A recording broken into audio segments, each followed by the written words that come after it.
Minecraft in the United States in one weekend made more money than Snow White has made globally after 3 weekends. You can't tell me Minecraft is the worst movie of 2025 when Snow White exists, because if you stack those two side by side, the pixelated, blocky underdog versus Disney's crown jewel, the contrast is actually kind of insane. Minecraft wasn't just a surprise success, it was a full-blown cinematic flex. Meanwhile, Disney's live-action Snow White, it tanked hard, and not just at the box office, it crashed and burned in the court of public opinion. This isn't just about numbers, this is about what happens when studios forget their audience, bet everything on forced messaging, and cast a lead who seemingly wants nothing to do with the legacy she was hired to honor. So how did we get here? Let's break down the wild, real-life fairy tale of how a video game movie crushed a billion-dollar Disney remake, and how Rachel Zegler became the unexpected villain of the story. Let's start with the winner. The Minecraft movie debuted to thunderous applause, and a mind-melting $300 million global opening. That's not just success, that's box office domination. Critics had low expectations. They mocked the idea of building a blockbuster from literal building blocks, but Minecraft didn't just beat expectations, it buried them in redstone and lava. The secret, Minecraft didn't try to be deep. It wasn't trying to change the world, it just wanted to entertain, and that's exactly what it did. The movie leaned into what fans love: goofy humor, blocky chaos, and a world that didn't take itself too seriously. Critics gave it a measly 40%, but audiences, they gave it 87%. That's a near unheard of gap, and proof that sometimes simplicity wins. Theaters were packed. Some screenings felt more like rock concerts than movie nights. Kids showed up in Minecraft costumes. Parents laughed right alongside them. TikToks went viral, and in one instance, things got so rowdy, security had to intervene. This wasn't just a movie, it was a moment. And while pixelated zombies were chasing heroes on screen, something very different was happening over at Disney. On paper, Disney's live-action Snow White should have been a guaranteed win. The original 1937 film is the foundation of the entire Disney empire, a household name, a global icon, but instead of honoring that legacy, the remake took a different path, a radically different path. Gone was the prince, gone were the dwarfs, gone was any sense of traditional fairy tale romance. In its place, a modernized, message-heavy take on Snow White, one that for a lot of viewers felt less like a celebration of Disney magic and more like a lecture from someone who didn't really want to be there. After 3 weeks in theaters, Snow White had earned just $77 million worldwide. That's a box office disaster, no matter how you spin it, especially when you remember that Disney threw everything into this. The marketing, the star interviews, the legacy branding, and none of it worked. And right at the center of this catastrophe, Rachel Zegler.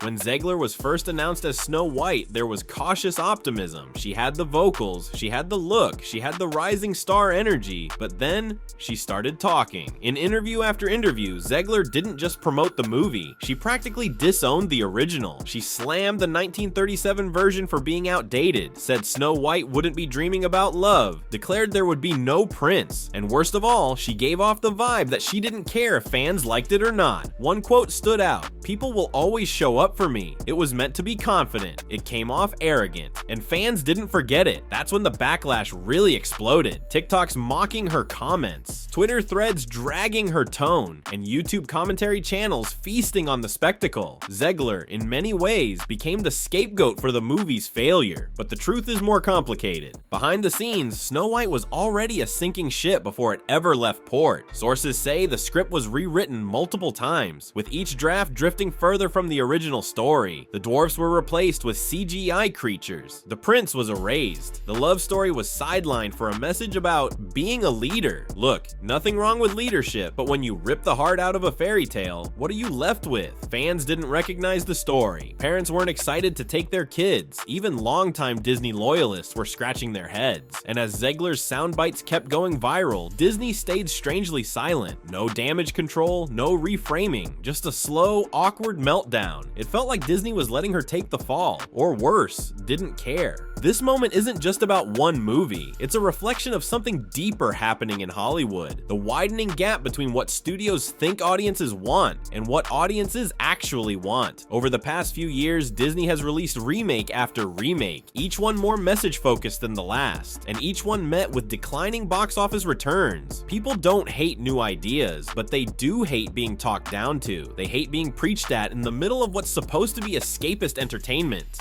Compare Minecraft and Snow White. One leaned into the fun, the other leaned into the lecture. One was packed with cheering kids, the other had empty theaters and fans walking out halfway through. Audiences sent a clear message with their wallets. We're not buying this anymore. Now back to Zegler. Is it fair that she's bearing the brunt of this failure? Not entirely. She didn't write the script, she didn't greenlight the creative changes, she wasn't running the marketing, but she did make herself the face of the controversy, and Disney let her. No one stepped in to help, no one coached her, no one said, hey, maybe don't call the original Snow White broken. The result, a once promising young actress now stuck with one of the most toxic movie press cycles in recent memory. She's been removed from several promotional appearances. Hollywood insiders are whispering about reputation damage. And fans, many are done. It didn't have to be this way. Inside Disney HQ, the panic is reportedly real. Executives are pointing fingers. Some blame the writers for ignoring test audiences, others blame the casting. Others still blame marketing for failing to course correct when the backlash first hit. And looming over all of it is the bigger question. What does Disney even stand for anymore? There was a time when Disney was untouchable, the gold standard in family entertainment. Now it's the punchline in videos comparing it to a movie about pixelated blocks. They could have made a faithful Snow White. They could have honored Walt's legacy. Instead, they went all in on ideology, and they lost. The Minecraft movie didn't succeed in spite of being a kids movie. It succeeded because it understood its audience. It didn't try to make a political statement. It didn't try to redefine anything. It just gave viewers, young and old, a fun, wild ride through a world they already loved. It was faithful, it was lighthearted, and it was joyful. Hollywood keeps acting like fun is a bad word, like you have to be serious and important to matter. But here's the truth. Fun is important. It's why we go to the movies in the first place. Here's a theory making the rounds. Rachel Zegler was never supposed to carry this movie. She was a scapegoat from the beginning. Think about it. Disney knew the changes would spark backlash. They saw the test audience scores. They knew the press tour would go viral. And yet, they sent her out there anyway. Alone. No protection, no PR cleanup. It's almost like they wanted her to take the hit so the studio wouldn't have to. And if that's true, it's one of the coldest moves in modern Hollywood. So what's next for Disney? Will they finally listen to the people buying the tickets? Will they stop trying to rewrite childhood memories into corporate lectures? Or will they keep doubling down on the formula that already failed them, remaking classics into unrecognizable, message-heavy shadows of what they once were? And as for Rachel Zegler, maybe she'll recover, maybe she'll land a better role in a film that doesn't treat its roots like baggage, or maybe she'll keep pushing the same narrative, hoping audiences eventually come around. But one thing's for sure, after this, fans are done with the lectures. They want adventure, they want heart, they want the magic back, and right now, they're finding it in blocky worlds filled with pixelated zombies, not in castles that forgot what made them special. Drop your thoughts in the comments. Was Snow White doomed from the start? Did Minecraft just expose Hollywood's biggest blind spot, or is this just the beginning of something even bigger?